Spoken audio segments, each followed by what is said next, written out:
Hello guys, have you all? Welcome back to our channel. జనరల్గా మన daily లైఫ్లో మనం చాలా రకాల వర్డ్స్ అండ్ సెంటెన్సెస్ అనేవి యూజ్ చేస్తూ ఉంటాం కదా. సో అలాంటి వర్డ్స్ అండ్ సెంటెన్సెస్లో నుంచి నేను కొన్ని వర్డ్స్ తీసుకొని వాటికి సంబంధించిన కొన్ని ఎగ్జాంపుల్ సెంటెన్సెస్ అనేవి మీకు క్లియర్గా చెప్తాను. మీరైతే ఈ వీడియోని స్కిప్ చేయకుండా ఎండ్ వరకు చూడడానికి ప్రయత్నించండి. అలాంటి వీడియోస్ నా ఛానల్లో చాలానే ఉన్నాయి, వాటిని కూడా ఒకసారి మీరు ప్లేలిస్ట్లోకి వెళ్ళి చూసేయండి. మీకు ఏమైనా డౌట్స్ ఉంటే డిస్క్రిప్షన్లో నా ఇన్స్టాగ్రామ్ ఐడి అనేది లింక్ ఇచ్చున్నాను, ఒకసారి చెక్ చేయండి. మరెందుకు ఆలస్యం, let's go to the topic. First word సరదాగా గడిపాము అంటే we had fun. We had fun అంటే సరదాగా గడిపాము. ఫర్ ఎగ్జాంపుల్, మేము సినిమాలు చూస్తూ సరదాగా గడిపాము. మేము సినిమాలు చూస్తూ సరదాగా గడిపాము. లేదా ఆమె పాటలు వింటూ సరదాగా గడిపింది. ఇలాగా సరదాగా గడిపాము లేదా సరదాగా గడిపింది అనే వర్డ్ని కూడా మనం చాలా సందర్భంలో యూజ్ చేస్తూ ఉంటాం కదా.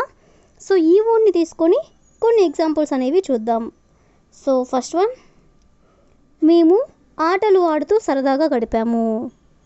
మేము ఆటలు ఆడుతూ సరదాగా గడిపాము అని చెప్పాలనుకున్నప్పుడు we had fun playing games. We had fun అంటే మేము సరదాగా గడిపాము. ప్లేయింగ్ గేమ్స్, ప్లేయింగ్ గేమ్స్ అంటే ఆటలాడుతూ.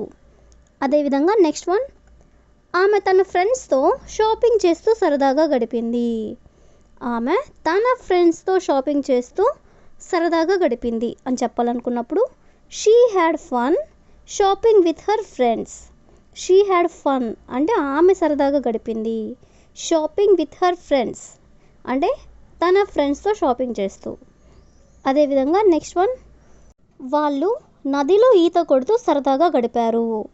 వాళ్ళు నదిలో ఈత కొడుతూ సరదాగా గడిపారు అని చెప్పాలనుకున్నప్పుడు they had fun swimming in the river. They had fun అంటే వాళ్ళు సరదాగా గడిపారు. స్విమ్మింగ్ ఇన్ ద రివర్ అంటే నదిలో ఈత కొడుతూ. అదేవిధంగా నెక్స్ట్ వన్, అతను తన కొత్త సైకిల్ నడుపుతూ సరదాగా గడిపాడు. అతను తన కొత్త సైకిల్ నడుపుతూ సరదాగా గడిపాడు. దీని ఇంగ్లీష్లో he had fun riding his new bicycle. He had fun అంటే అతను సరదాగా గడిపాడు. రైడింగ్ హిస్ న్యూ బైసైకిల్ అంటే తన కొత్త సైకిల్ నడుపుతూ. అదేవిధంగా నెక్స్ట్ వన్, ఆమె పాటలు పాడుతూ సరదాగా గడిపింది. ఆమె పాటలు పాడుతూ సరదాగా గడిపింది. దీని ఇంగ్లీష్లో she had fun singing songs. Singing songs అంటే పాటలు పాడుతూ. అదేవిధంగా ద లాస్ట్ వన్, మేము సినిమాలు చూస్తూ సరదాగా గడిపాము. దీన్ని మనం ఎగ్జాంపుల్గా చెప్పుకున్నాం కదా. సో దీని ఇంగ్లీష్లో we had fun watching movies. We had fun అంటే మేము సరదాగా గడిపాము. వాచింగ్ మూవీస్, వాచింగ్ మూవీస్ అంటే సినిమాలు చూస్తూ. సో ఈ విధంగా మనం సరదాగా గడిపాము అనే వర్డ్ని తీసుకొని కొన్ని ఎగ్జాంపుల్స్ అనేవి చూసాం కదా. నెక్స్ట్ వన్ చూడండి, చెందినది. చెందినది అంటే బిలాంగ్స్ టు. బిలాంగ్స్ టు అంటే ఫర్ ఎగ్జాంపుల్, ఈ పుస్తకం అతనికి చెందినది అంటే ఈ పుస్తకము అతనికి సంబంధించినది అని. అదేవిధంగా ఈ ల్యాప్టాప్ ఆమెకు చెందినది. ఇలాగా చెందినది అనే వర్డ్ని తీసుకొని కొన్ని ఎగ్జాంపుల్స్ అనేవి చూద్దాం. సో ఫస్ట్ వన్, ఈ గొడుగు నాకు చెందినది అంటే ఈ గొడుగు నాది అని. సో దీని ఇంగ్లీష్లో this umbrella belongs to me. This umbrella అంటే ఈ గొడుగు. బిలాంగ్స్ టు మీ అంటే నాకు చెందినది. అదేవిధంగా నెక్స్ట్ వన్, ఈ బ్యాగ్ మా అక్కకి చెందినది. ఈ బ్యాగ్ మా అక్కకి చెందినది. సో దీని ఇంగ్లీష్లో this bag belongs to my sister. This bag అంటే ఈ bag. Belongs to my sister. Sister అంటే మా అక్క. మై సిస్టర్ అంటే మా అక్క. చెందినది అంటే బిలాంగ్స్ టు. అదేవిధంగా నెక్స్ట్ వన్, ఈ బైక్ మా నైబర్స్కి చెందినది. ఈ బైక్ అంటే this bike belongs to our neighbour. Belongs to అంటే చెందినది.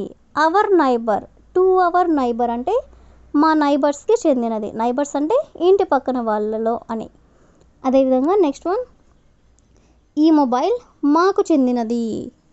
ఈ మొబైల్ మాకు చెందినది అని చెప్పాలనుకున్నప్పుడు this mobile belongs to us. This mobile belongs to us అంటే ఈ మొబైల్ మాకు చెందినది అని. అదేవిధంగా నెక్స్ట్ వన్, ఈ ఇల్లు వాళ్ళకి చెందినది. ఈ ఇల్లు వాళ్ళకి చెందినది అని చెప్పాలనుకున్నప్పుడు this house belongs to them. Them అంటే వాళ్ళకి. దిస్ హౌస్ బిలాంగ్స్ అంటే వాళ్ళకి చెందినది. అదేవిధంగా నెక్స్ట్ వన్, ఈ ల్యాప్టాప్ అతనికి చెందినది అని చెప్పాలనుకున్నప్పుడు this laptop belongs to him. Belongs to him అంటే అతనికి చెందినది. దిస్ ల్యాప్టాప్ అంటే ఈ ల్యాప్టాప్. అదేవిధంగా ద లాస్ట్ వన్, ఈ సీట్ ఆమెకి చెందినది. ఈ సీట్ ఆమెకి చెందినది అని చెప్పాలనుకున్నప్పుడు this seat belongs to her. This seat belongs to her అంటే ఈ సీట్ ఆమెకి చెందినది అని. సో ఈ విధంగా మనం చెందినది అనే వర్డ్ని తీసుకొని కొన్ని ఎగ్జాంపుల్స్ అనేవి చూసాం కదా. నెక్స్ట్ వన్ చూడండి, పర్వాలేదా అంటే ఈజ్ ఇట్ ఓకే ఇలా అంటూ ఉంటారు కదా. అంటే ఫర్ ఎగ్జాంపుల్, నేను రేపు అక్కడికి వస్తే పర్వాలేదా, లేదా ఆమె ఆ పని చేస్తే పర్వాలేదా. ఈ విధంగా పర్వాలేదా అనే వర్డ్ని కూడా మనం చాలా సందర్భంలో యూజ్ చేస్తూ ఉంటాం కదా. సో ఈ వర్డ్ని తీసుకొని కొన్ని ఎగ్జాంపుల్స్ అనేవి చూద్దాం. సో ఫస్ట్ వన్, అతను అక్కడికి వెళ్తే పర్వాలేదా. అతను అక్కడికి వెళ్తే పర్వాలేదా అని అడగాలనుకున్నప్పుడు is it okay if he goes there. Is it okay అంటే పర్వాలేదా.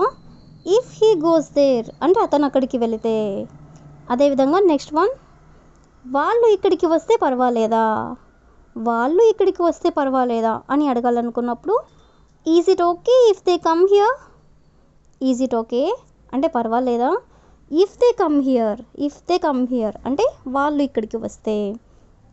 అదేవిధంగా నెక్స్ట్ వన్, నేను రేపు లీవ్ తీసుకుంటే పర్వాలేదా. నేను రేపు లీవ్ తీసుకుంటే పర్వాలేదా అని అడగాలనుకున్నప్పుడు is it okay if I take leave tomorrow.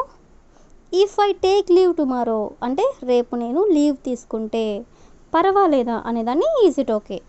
అదేవిధంగా నెక్స్ట్ వన్, నేను అతనితో వెళితే పర్వాలేదా.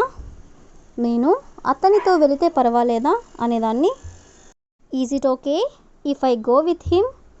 ఈజ్ ఇట్ ఓకే అంటే పర్వాలేదా. If I go with him అంటే నేను అతనితో వెళితే.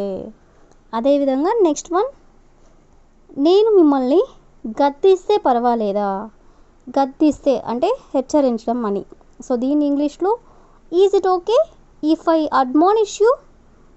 Is it okay if I admonish you అంటే నేను మిమ్మల్ని గద్దిస్తే పర్వాలేదా అని.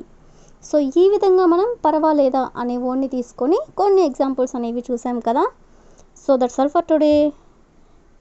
I will ask a question for you. ఆమె మీ పక్కన కూర్చుంటే పర్వాలేదా. ఆమె మీ పక్కన కూర్చుంటే పర్వాలేదా. So if you know this one in English, please you can comment in the comment section. Thank you for watching.